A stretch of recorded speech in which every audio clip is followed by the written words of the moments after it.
Cancer put me in touch with my feelings and just being able to listen to people, to be connected with people. Hi everyone, welcome back to MANO Beyond Cancer. My name is Carmen Monge, and MANO is a space dedicated to all people with a lived cancer experience. In here, we interview cancer survivors from around the world and we learn about their journeys. Today we are with Debbie Dardi. She is a cancer survivor from Argentina / the US, and she is going to tell us a little bit about her. Hi Debbie. Hello, Carmen. How are you doing?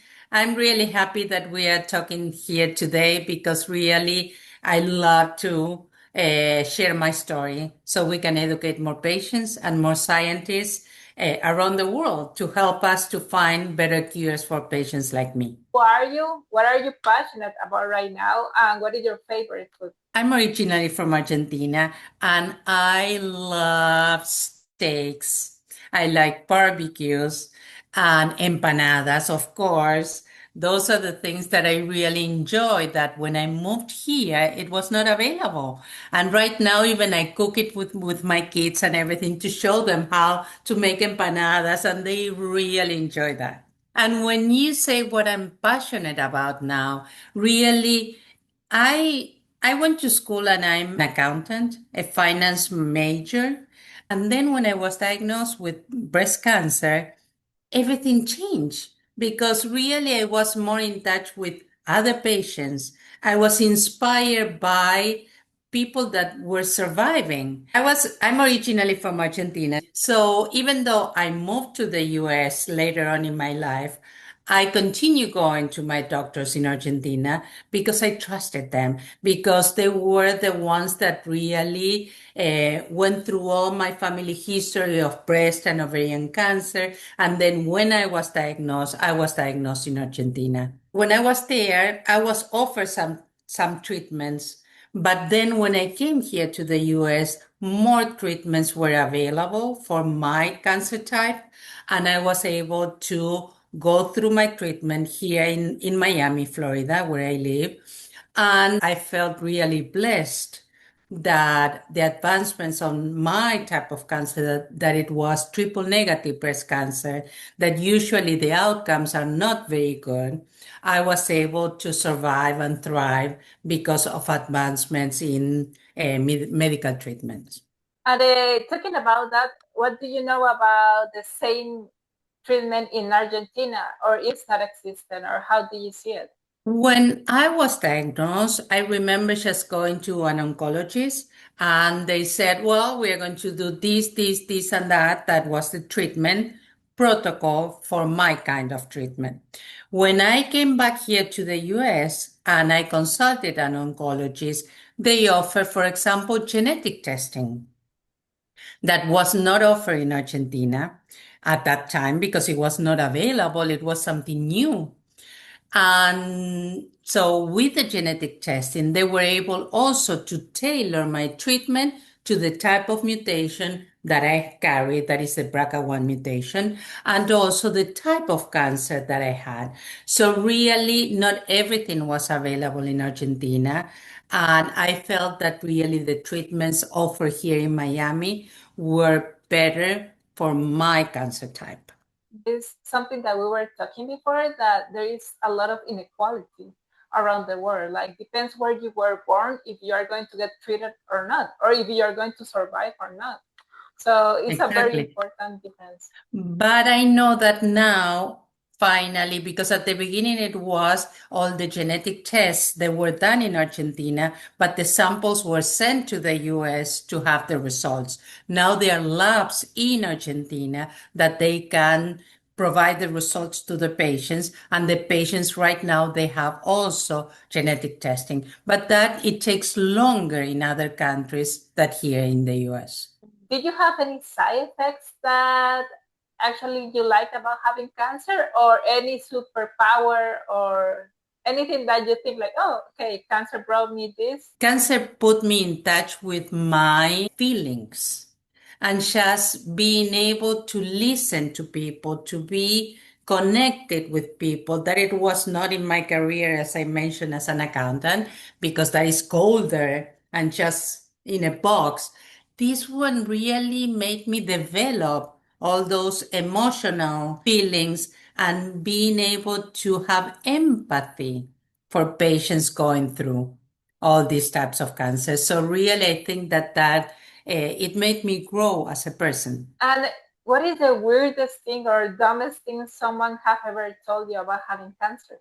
Um, I don't want to say that I'm super positive, but usually I see more the half cup full more than the half cup empty. So I was just looking forward that I was going to get better and everything. So I think that by me having that attitude, people looked at me and saying, well, it doesn't seem that your cancer is very strong because you look great.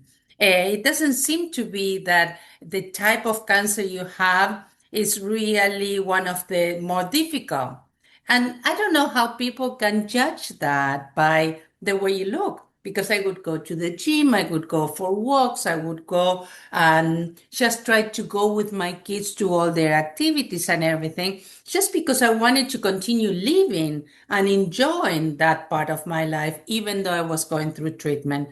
So I think that was like, oh, well, they don't know what they're talking about. Because really, you can see somebody from the outside, but they don't know how difficult it was to wake up, take a shower, get ready to go to work. And I was just walking to the car and I was exhausted already, just after half hour being awake. So they don't see that and they judge you by the way you look more than just asking how you feel. This is the surprise question, but something that is very inspiring about you is that you're really supporting the Latin American community in the US. And how is that? How is that been in the last years? Well, when I started listening that very few patients that they are Latino patients participate in clinical trials, when you look at the statistics, they said between 2.8 and 3% of Latinos participate in clinical trials, and also Asians and African Americans. So mostly they are white patients that they participate in clinical trials. So when I started seeing that, I questioned myself and I said, so, how do I know that all those new medications are going to be useful for our community? So, this where I started just participating in recruiting patients for clinical trials, educating the Latino community because our community is afraid of clinical trials because back then in our countries they would just treat us as guinea pigs. So that's why now, when we explain that they cannot give you a placebo, for example, for a cancer treatment, that they are going to give you the standard of care or the new medication. So when they start just seeing that they are not going to be treated as guinea pigs, that more Latinos are being enrolled to clinical trials.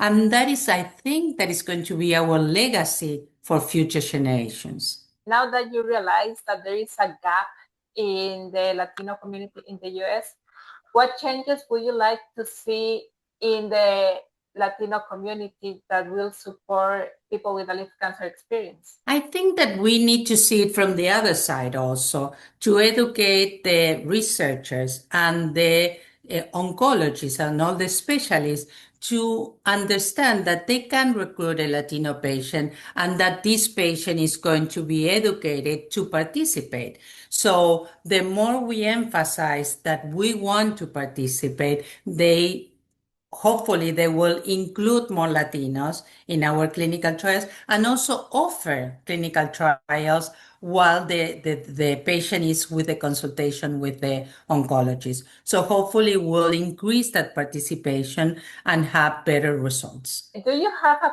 personality trait or something that you were like this before having cancer and that you are still like this after having cancer? I think that really cancer changes you.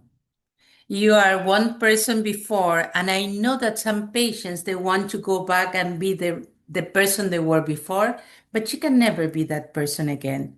You are going to be a new person, and that new personality, I think that is your new you and improved. That is the way I feel. Thank you, Debbie, for this interview. Thank you very much for having this conversation, and I hope that this helps many patients. Thank you for watching the video. If you like it, give us a thumbs up, subscribe, and share with others. Thank you. Bye-bye.